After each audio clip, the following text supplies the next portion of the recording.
Praise the lord everyone. నా పేరు శివ. మాది ప్రాపర్ వచ్చేసరికి ప్రకాశం డిస్టిక్ మార్కాపురం దగ్గర ఒక చిన్న విలేజ్. నేను రక్షణలోకి వచ్చి 3 years అయింది. ఫస్ట్ టైం స్టేజ్ మీద దేవుడి గురించి నేను రక్షణ పొందినని తెలియజేస్తున్నాను. చాలా ఫియర్గా ఉంది, బట్ దేవుడు నాకు ఇచ్చిన సంతోషాన్ని బట్టి ఆ సంతోషం షేర్ చేసుకోవాలని, అదేవిధంగా నేను ఏ పరిస్థితిలో దేవుని గురించి తెలుసుకున్నానో దాన్ని షేర్ చేసుకోవాలని ఆశిస్తున్నాను. శ్రద్ధగా విందాం.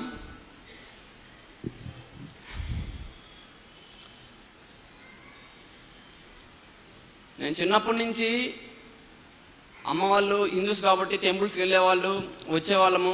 తర్వాత లైఫ్ దేవుడు అంటే అంతకు ఇంట్రెస్ట్ ఉండేది కాదు. వెళ్ళాము, వచ్చాము, మిగతా లైఫ్ అలా గడిచేది.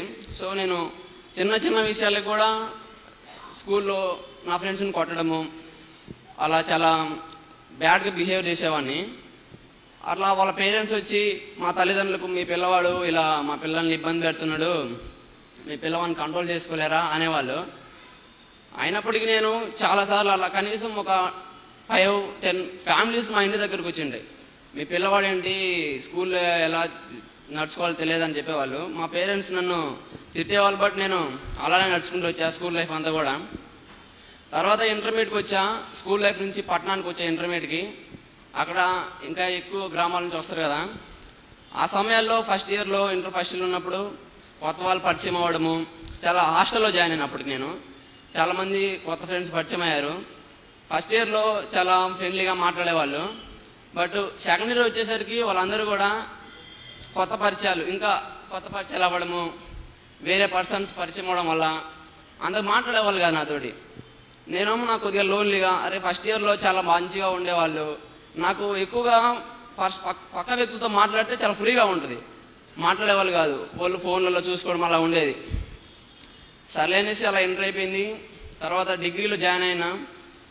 ఆ సమయంలోనే మా ఫ్రెండ్స్ ఎలాగైతే పక్కన వాళ్ళతో కొత్త పరిచయాలు ఎలా అయ్యాయో నాకు కూడా కొత్త పరిచయం అయితే బాగుండేది కదా, మనకు కూడా ఆ లోన్లీనెస్ ఉండదు కదా అనుకునేవాడిని. అదే సమయంలో మా అమ్మకు హెల్త్ ఇష్యూ వచ్చింది. హెల్త్ ఇష్యూ వచ్చితే హాస్పిటల్కి వెళ్ళాము. అక్కడ డాక్టర్ సర్జరీ అవుద్ది మీ అమ్మకి, ఇక్కడ అవ్వదు, గుంటూరుకి వెళ్ళండి హాస్పిటల్కి అని చెప్పారు. సో హాస్పిటల్కి వెళ్ళాను. అక్కడ సర్జరీ సక్సెస్ అయింది. అక్కడ 10 days మేము అక్కడ స్టే చేసాము రెస్ట్ కోసము. ఆ సమయంలో మా పక్క బెడ్ వాళ్ళు క్రిస్టియన్స్ అనమాట.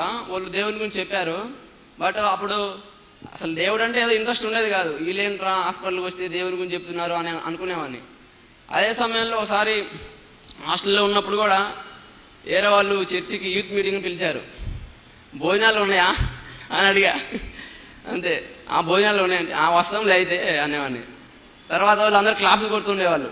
ఏంట్రా బాబు వీళ్ళు క్లాప్స్ కొడుతున్నారని, ఎప్పుడు భోజనాలు పెడతారా అనుకునేవాడిని. అలా ఉన్నాం. తర్వాత ఇక్కడ హాస్పిటల్కి వచ్చిన తర్వాత వాళ్ళు పరిచయం చెప్పడము, ఫస్ట్ క్రిస్టియన్స్ ఫ్యామిలీ చెప్పారు. మేము డిశ్చార్జ్ అయ్యే ముందుగా 2 days రూమ్ షిఫ్ట్ అయ్యాము. ఆ సమయంలో ఒక రాజుల కుటుంబం వాళ్ళు, ఒక పెద్ద ఆయన కూడా చెప్పాడు, సరే ఇద్దరు చెప్పారు కదా, అమ్మకు బాగుంటే ఇంటికి వెళ్ళినాక దేవుడు అంటే తెలుసుకుందాంలే అనే ఒక ఆలోచన కలిగింది.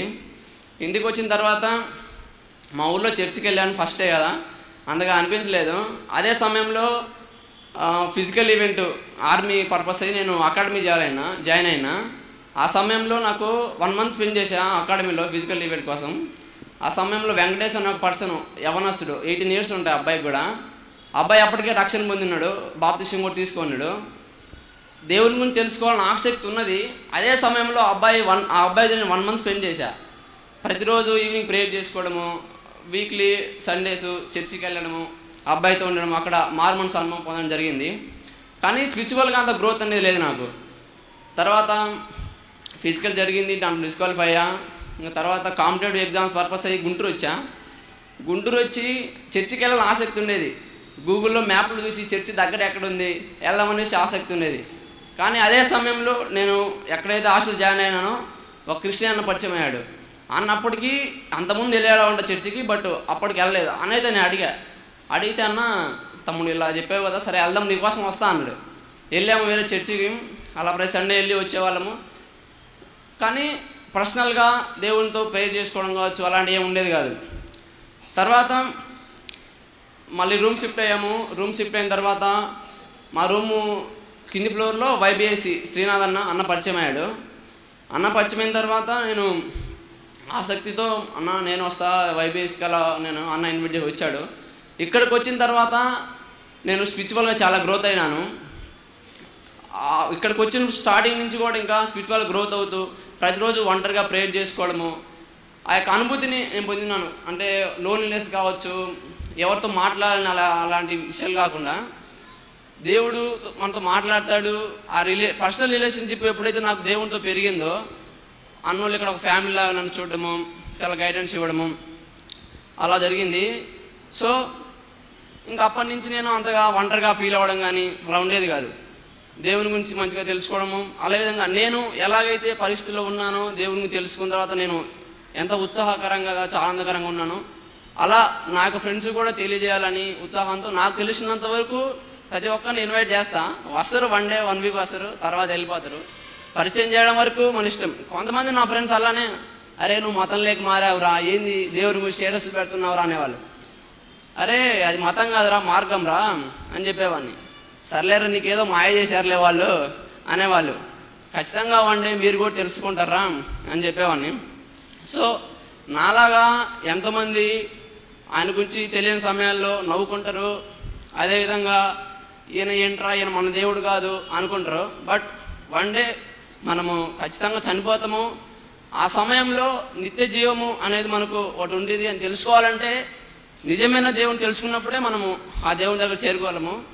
ఆ దేవుడు నాకు ఒక్కొక్క స్టెప్లో ఒక్కొక్కరు పరిచయం అయ్యారు. నేను ఎప్పుడైతే ఆయన గురించి తెలుసుకోవాలని ఆసక్తి కలిగిందో ఒక్కొక్క స్టెప్లో ఒక్కొక్కరు పరిచయం అవ్వడం జరిగింది. ఆయన నన్ను నడిపించుకున్నాడు. అలా మీరు కూడా ఎవరైనా ఒకటి ఆయన ఆహ్వానించండి మీ హృదయాల్లోకి, ఖచ్చితంగా ఆయన మిమ్మల్ని నడిపిస్తాడు. అదేవిధంగా మీలో ఉన్నటువంటి స్ట్రగుల్స్ కావచ్చు, ఇబ్బందుల్లో కావచ్చు ఆయన ధైర్యాన్ని ఇస్తాడు. సో ప్రతి ఒక్కరూ ఆయన ఆహ్వానించి మీ యొక్క జీవితాల్లో కూడా మంచిగా ముందుకెళ్ళాలని కోరుకుంటున్నాను. Thank you.